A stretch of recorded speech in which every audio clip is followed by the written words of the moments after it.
পবিত্র আশুরা উপলক্ষে প্রতি বছরের মতো এবারও পুরান ঢাকার হোসনি দালান সহ রাজধানীর বিভিন্ন এলাকায় তাজিয়া মিছিল বের হয়েছে। সকাল 10টা থেকে শুরু হয়েছে মিছিল। এর আগে সকাল থেকেই মিছিলে অংশ নিতে জড়ো হন শিয়া সম্প্রদায়ের লোকজন। দিবসটি নির্বিঘ্নে পালনে নিরাপত্তা ব্যবস্থা জোরদার করা হয়েছে। বাড়ানো হয়েছে পুলিশ ও গোয়েন্দা তৎপরতাও। এখন জন্ম সনদ দিয়ে খোলো বিকাশ স্টুডেন্ট অ্যাকাউন্ট। নিজের বিকাশ নিজে কর।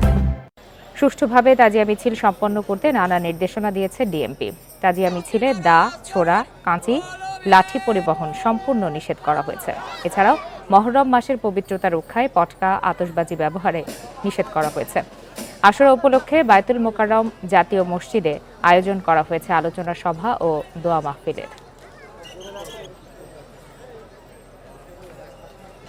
10ই মুহররম প্রতি বছরই আমরা শিয়া সুন্নি নির্বিশেষে সবাই হযরত ইমাম হোসেন আলাইহিস সালাম এবং ৭২ শহীদানের স্মরণে আমরা প্রতি বছরই এই শোক র্যালিতে অংশগ্রহণ করি। আমাদের নবী মুহাম্মদ হযরত ইমাম হোসেন এই দিনে কারবালা প্রান্তরে শহীদ হয়েছেন, এই জন্য আমরা শোক মিছিল অংশগ্রহণ করছি। আমরা এটা শিয়া সুন্নি উভয় সম্মিলিতভাবে এটা উদযাপন করে থাকি।